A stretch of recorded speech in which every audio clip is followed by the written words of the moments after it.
محمد يقول الحزن في دخل عروقي سكن، وابكي بطول الزمان ما يشفي فؤادي بكاه.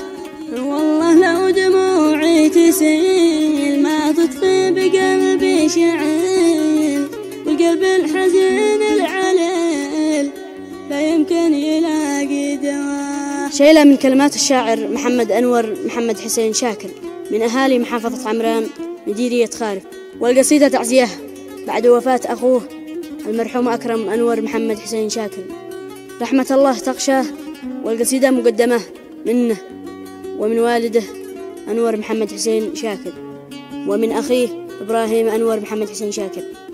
أداء المنشد أبو العز معتز التناني، هندسة وإخراج الأستاذ عبد العزيز الكوماني.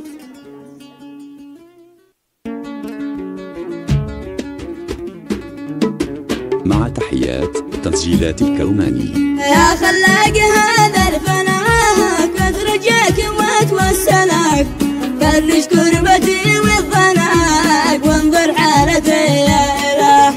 يا من في حبالك وذيك فرج كل كربه وضيق، واجعل رحمتك للشقيق يتغمد بها في رباه.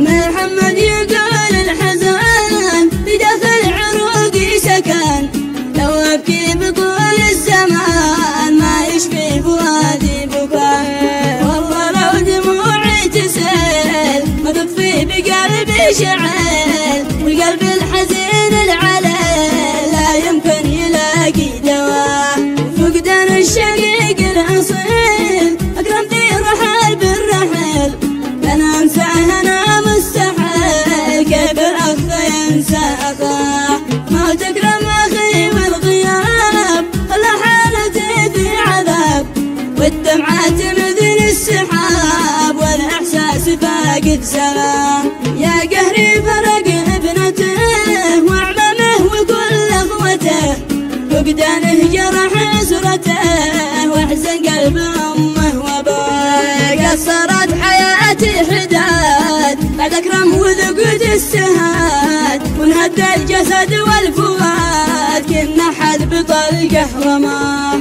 في غابة همومي طريح من بعده وقلبي جرح، كم تمسي جروحي تصيح من يوم المقدر غزاه. بالدم الجروح نازفه فيني والدموع ذارفه، حبت داخلي عاصفه في يوم القدر لا سقاه. ذاك اليوم يوم النواح يوم اكرم تركنا وراح، حسيت ان ضعنا الرماح وسط القلب ساعة وفاه. الموت كيف قلبك سخي تغذينا وتاخذ اخي، خليت الكبد